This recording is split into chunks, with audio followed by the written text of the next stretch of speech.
देखिए प्रकाश का वर्तन कल मैंने बताया था प्रकाश का वर्तन, लेकिन आप फिर बता रहा हूँ। लिखिए लिखिए लिखिए लिखिए। प्रकाश को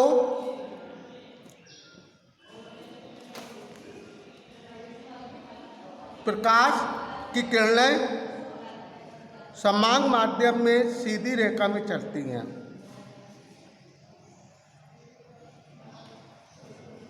प्रकाश की किरणें एक समान माध्यम में सीधी रेखा में चलती हैं। प्रकाश किरण समान माध्यम में सीधी रेखा में चलते हैं। तब समान माध्यम तो अपने मान से विचलित नहीं होती, ये मतलब कहने का मतलब। लेकिन परंतु जब प्रकाश किरण एक पारदर्शी माध्यम से दूसरे पारदर्शी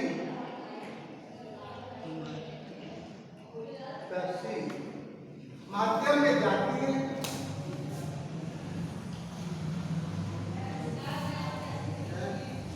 तो वह अपने मार्ग से विचलित हो जाती है, अपने मार्ग से विचलित हो जाती है।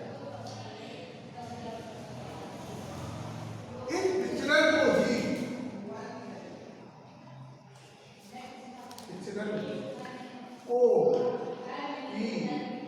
प्रकाश का अपवर्तन कहते हैं। सुनिए, जब प्रकाश किरण समान माध्यम समान मतलब हो गया एक ही माध्यम, समान माध्यम में सीधी रेखा में अपने माध्यम विचलन नहीं हो। लेकिन परंतु जब प्रकाश किरण एक पारदर्शी माध्यम से दूसरे पारदर्शी माध्यम में जाती है या प्रवेश करती है, तो वह अपने मार्ग से विचलित हो जाती है। इस विचलन को ही प्रकाश का अपवर्तन कहते हैं। अब देखिए प्रकाश किरण कैसे चलती है। अब दूसरे शब्दों में ये चित्र द्वारा समझा रहे हैं। एक अवयव जो टूट जाएगी और दूसरी अवयव से दूर है। जब प्रकाश किरण लिखिए लिखिए लिखिए, जब प्रकाश किरण विरल माध्यम से सदर माध्यम में प्रवेश करती है। विरल ये सदर, ये विरल ये सदर। जब प्रकाश किरण विरल माध्यम से सदर माध्यम में प्रकाश किरण विरल माध्यम से सदर माध्यम में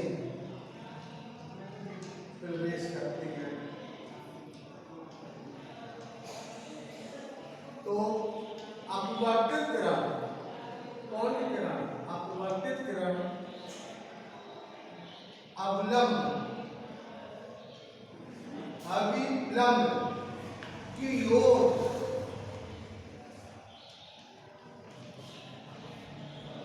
झुक जाती है। किसको झुक जाती है? अविलंब की ओर झुक जाती है। मैंने क्या बोला? जब प्रकाश किरण विरल माध्यम से सदर माध्यम में प्रवेश करती है, तो अपवर्तित किरण अविलंब की ओर झुक जाती है। इसका जस्ट उल्टा विपरीत जब प्रकाश किरण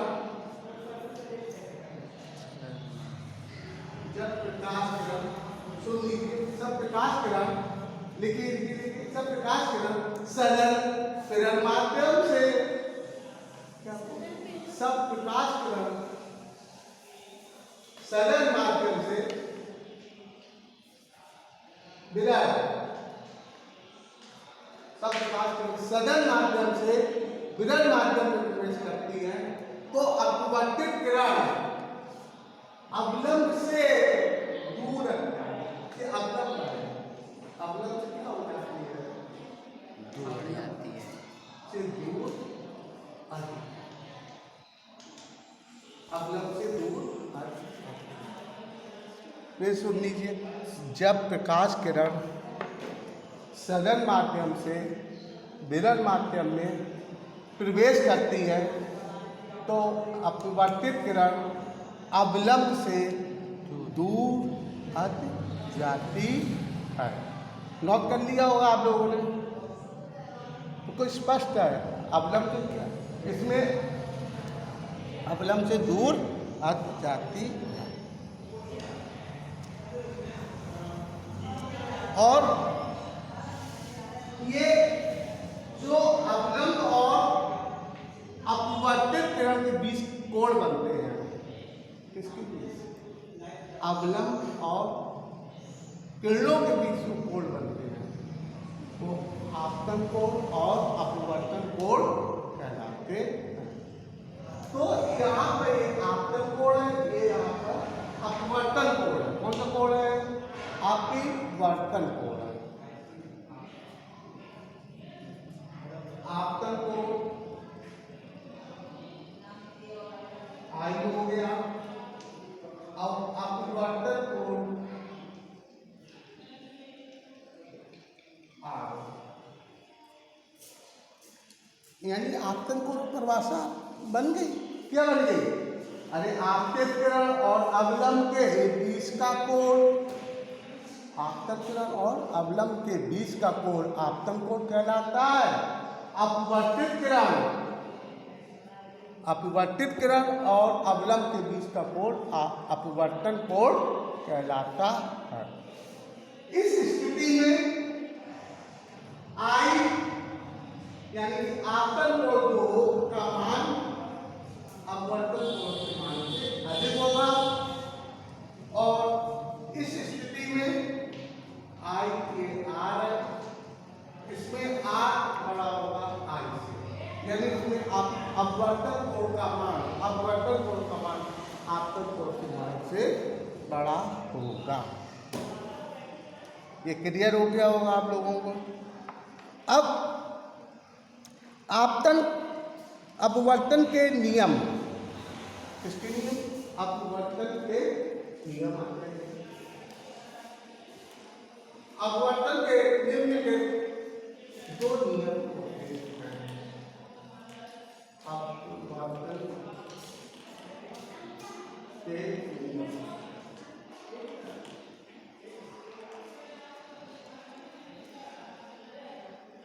हमने आपको जैसे परावर्तन के नियम नहीं होते हैं, अपवर्तन के नियम होते हैं।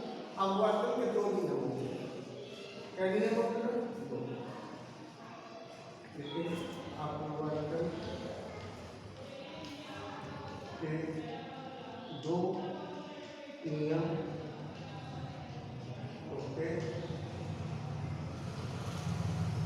पहला नियम, आपतित किरण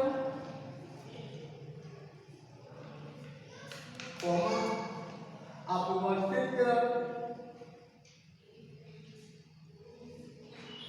व अविलंब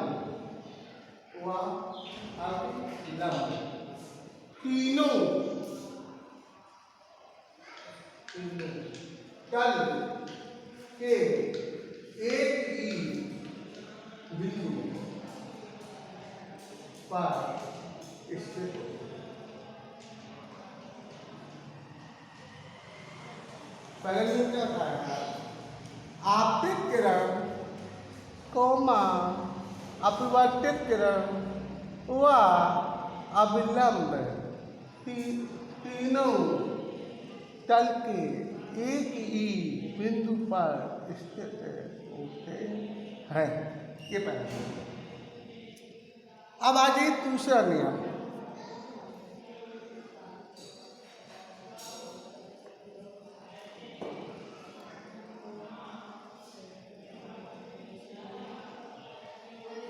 दूसरा नियम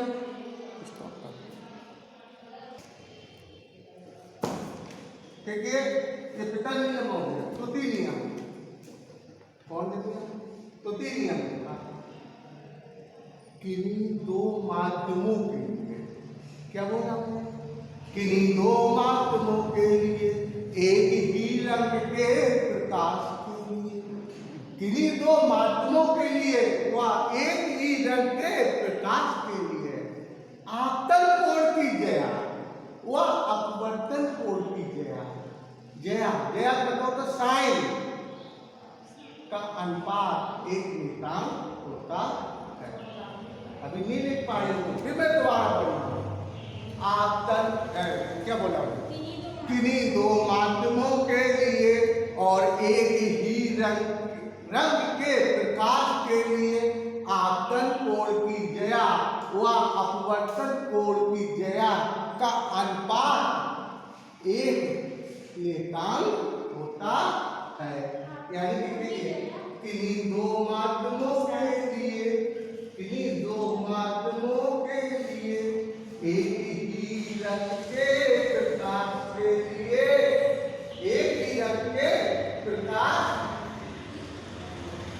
के लिए, एक ही रंग के प्रकाश के लिए आपतन कोण की जया, आपतन कोण की जया व अपवर्तन कोण की जया का अनुपात एक नियतांक होता है। ये लिख दिया, किन्हीं दो माध्यमों के लिए एक ही रंग के प्रकाश के लिए आपतन कोण की जया, आपतन कोण की जया, जया व अपवर्तन कोण की जया, अपवर्तन कोण की जया का अनुपात एक नियतांक होता है। अनुपात एक नियतांक होता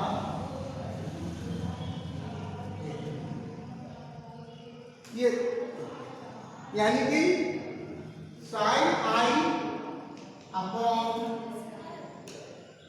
साइन आर बराबर नियतांक, बराबर नियतांक।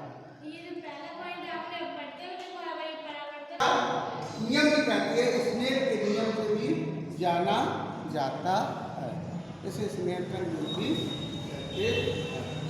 आप देखिए, इसको इस नियतांक को ए आई जी बराबर हम लिख सकते हैं sine I upon sine R, जहाँ ए आई जी क्या पड़ेगा, जहाँ ए आई जी क्या कहलाता है, ए आई जी वायु के सापेक्ष कांच का अपतनांक कहलाता है। यह क्या कहलाता है? वायु के सापेक्ष कांच का अपतनांक कहलाता है, कहलाता